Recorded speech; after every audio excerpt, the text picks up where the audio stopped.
Next, we're going to be talking to Sukhrit Sablock from a group called Australians for Ron Paul.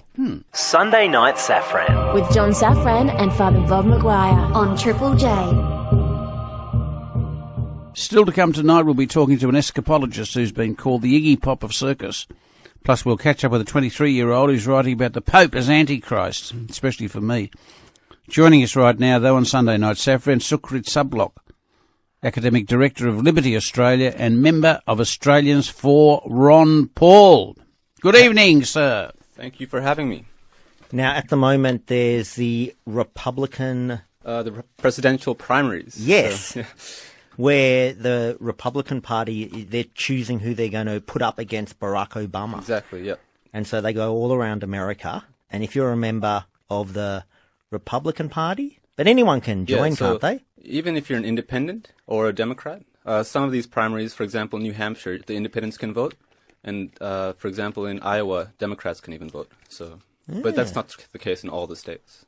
And pretty colourful characters. I was thinking because they're all far more cartoonish in a good way than like their Australian equivalents. Like it's a bit like, you know, in The Young Ones, how there was like Neil and Vivian and Rick, and they're just all, every character's a winner. Yes. It's a bit like this. You've got Newt, you've got Gingrich, Rick Perry, he's the Christian. Rick Santorum, the other Christian. They're all Christians, aren't they? Evangelicals. They try and be very religious, these Republican candidates, because religion is a big thing in American politics, I would say a lot more than here. And two Mormons. Yes. And the main runner is a Mormon. The one that everyone's saying probably Mitt Romney, and there's also John Huntsman, so you can choose between Mormons. Yep. And weirdly, they seem to be, in actuality, if they didn't have to fake it, they seem to be the more liberal ones, the socially liberal. Like in their past, when you look at their past, but now they have to gloss over that and pretend they have a problem with gays and abortion and all those things, when really if you would have bumped into them on the street 3 years ago, they probably wouldn't have. Exactly. And this is why they're having such a big problem appealing to the Republican base. Like Mitt Romney, for example, he seems to have a maximum support of 30 or 25%. And John Huntsman is competing for the same pool of voters, so he's not doing as well either. So the Republicans want their candidates to be socially conservative, or at least pretend to be conservative. Yeah. And Ron Paul is your boyfriend. So tell us about Ron Paul. Ron Paul he's sort of like both right-wing and left-wing at the same time. This is why he confuses people. He's, for example, he wants to let the states legalize drugs if they want to, but at the same time he's he's against abortions, and he's personally a very conservative person. And if you look at him, he's against the war. Yes, he's very anti-war, and this is appealing to a lot of Democrats and independents because he's even more anti-war than Barack Obama. So, but you touched upon states' rights. That's a big thing in America that we don't really have the equivalent in Australia, except for whiny Western Australians wanting to secede whenever times are good.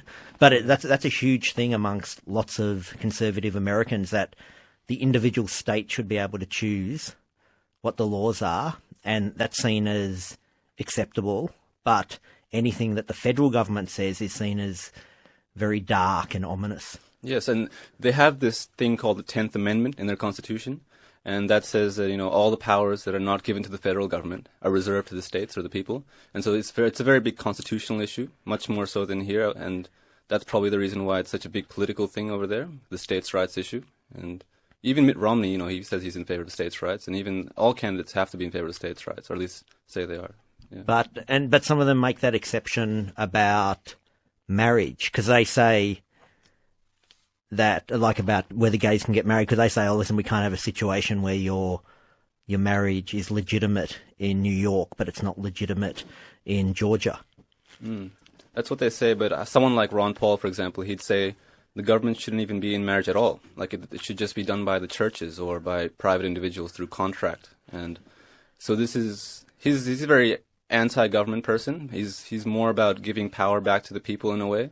And he's sort of catching on now because people feel like the government has grown so large and so intrusive in the U.S., and especially with the financial crisis, a lot of people blame the government for what happened. And so this is probably why he's, doing relatively well in the polls compared to last time he ran. But the flip side to that, about being against government intervention, one example of government intervention is in the 1960s or maybe the 50s, passing laws in America saying if you're a shopkeeper, you have to guarantee that you'll serve black people as well as white people. And Ron Paul is such an anti-government intervention. He'd say no. It's like let the market work it out, and he'd probably try to get off the hook by going, oh well, in 2011, if you're that stupid to be a shopkeeper that didn't allow black people, your business would go out of business. But still, it gets down to it that this is a great thing about Ron Paul. He's not afraid to be politically incorrect because he knows that if he says what people want him to say regarding this civil rights issue, he'll get a free pass and he won't be controversial. And he knows he'll probably gain more votes. But, he's just sticking to principle, and that's what people admire about him. Like, he doesn't care what the audience is, who he's talking to. He'll just say, this is a private property issue with that racism thing. If you own a restaurant, you should be able to decide who you serve because it's your restaurant. Just like if you have a house, you can decide who comes into your house. So, is it a bit ahistorical, though, in so much as the reason why perhaps in 2011 you could pass that law because a business would collapse if they were that politically incorrect. That's only because back in the 60s, the government did kind of force integration. Well, I mean, like if Ron Paul was saying what he said now back in 1960s, it would just be, it'd leave a far worse taste in your mouth if you thought black people were equal to white people. I think that Ron Paul has always been against government racism because I think he was in favor of removing government institutionalized racism, but he's not in favor of the government encroaching into private individuals because that is like a sort of like, it opens a can of worms. You can lead to anywhere. You can encroach into the bedroom. You can encroach into your religion. If you accept that premise, which he doesn't want to accept because of the consequences, And it's a cultural issue. You have to convince people that racism is bad, but you can't use a government to convince people. Like you should. But in America, you'd have politicians who also own businesses, and therefore it gets muddy and weird and so it's not as simple as being able to separate private property from government business. Yeah, and this is why Ron Paul is also against the government business, sort of like an incestuous relationship. I think there was a recent study done, and if you look at that study, it says if members of Congress, once they join Congress, they leave significantly richer than when they joined, like the average, because they get all these business connections and things like that. So that kind of point, it's a very good point. It's sort of like the corporatism thing. And is he ahistorical in that he and we've all, or in America, they've all benefited from things not being so harshly libertarian? Like, there's been publicly built roads and publicly built hospitals, and so he's benefited from all that. And then now it's almost like he's pretending that hasn't happened. And American society has developed by having a mixture of private things and public things. There's a great author, his name is Tom Woods. If you listen to his speeches, people get the impression that before government, everyone was just on the streets starving and dying and crawling on the streets digging for worms.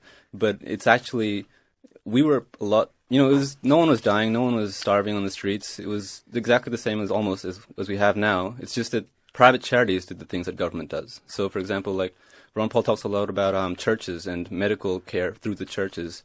And he used to be a doctor, and he never turned anyone away, and no poor people got turned away. He'd treat them for free. And so these kinds of charity initiatives, they happen a lot more when you get government out of the way, because then you don't have, the massive regulations and taxes burdening people. They can actually afford to be more generous with their money. Hey, Bob, you're so old. You can tell me what happened before Medicare in Australia. I don't remember. Like what happened before Gough Whitlam and Medicare, and if you needed your spleen I suppose removed. You try to insure against those things, but if you were poor, I presume you went without. Yeah, because people just died heaps. Yeah, but I remember back in the 40s when I was a kid, with my parents they go to public hospitals and took whatever was on offer, but you couldn't do much else than that if you were poor. So you just took advantage of the services that were provided by the hospital. If the services were no bloody good, well then you suffered. Australians for Ron Paul, what does that mean? Does that mean you're Australians who support him over in America, or does it mean you think his values and his theories should be applied here? I would say we think that both. we think that his theories should be applied here, and his theories are actually the theories of these old dead economists who won Nobel Prizes, like F.A. Hayek or someone like that. You might have heard of him. I don't know if you've heard of him, and so his theories should be applied globally. They're the theories of free markets, individual liberty, peace, those kinds of things. Milton Friedman was also a big supporter of those Well, things. who's most like him? Who's amongst most the Australian politicians? No one living, but there's a dead politician called Bert Kelly. The closest, maybe, there are some people like Scott Ryan, but I don't think that like these kinds of people are really in it for the principles. They're more in it for power and getting elected. So I don't think there's anyone like him. So in Australia, if we applied this, we'd be getting rid of Medicare, would it? Well, Ron Paul doesn't actually want to get rid of Medicare. He wants to eventually, but he realizes that a lot of people are dependent on it. They've grown dependent on it over the years. But like what in Australia, if you were king? Oh, if I was king? Of course you wouldn't be king because you'd be against the monarchy. But if you were in charge, like what would a Ron Paulian, how would Australia operate? Well, you'd return it to the states, and the federal government is actually very limited. It should be very limited because you don't want to have one size policy fits all. You want to have experimentation. So I would say if we had Ron Paul administration, because he's running for federal office, he'd probably just get rid of Medicare at the federal level. He'd get rid of all those things that he feels are not authorized by the Constitution. They're not listed there. It doesn't say you can run Medicare. And then he would have a very, very small government that would just focus on like national defense and like other police functions that are very essential for a government. When Ron Paul's blabbing on about America, he can kind of root it and anchor it in the history of America, saying, well, in the past we were like this, and he'd say all these George Washington and all these other people were his way of thinking. But hasn't Australia had a totally different history in that? So what's the reference point for pursuing libertarianism in Australia? We've had a totally different history, but in many ways we've been influenced by America a lot because our Constitution and everything, our institutions are very influenced by what the Americans set up. Our founders, and they look to America.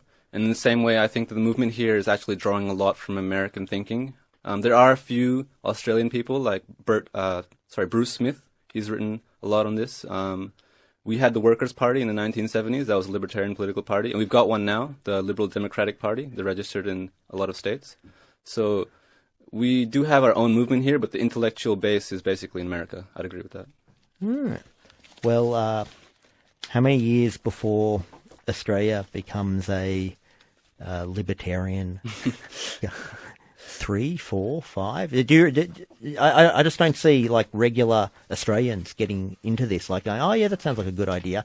You've got to sell it to them in a way that actually makes them pay attention. I think that it hasn't been sold well. Like, people need to understand how they're getting ripped off by the government, and everyone cares what they're getting ripped off, and if they're getting ripped off by the government, they care even more. So I think if you explain it in that way, if you tell them, if you show them, then it will catch on here, just like it is in America now. Australians with the number 4, then Ron Paul. So Australians for ronpaul.com is your website. Yep, and we also have Liberty Australia, la.org.au. That's got more articles and videos and things like that. Excellent. Thank you very much. Thanks a lot. You're listening to Sunday Night Safran with John Safran and Father Bob Maguire on Triple J.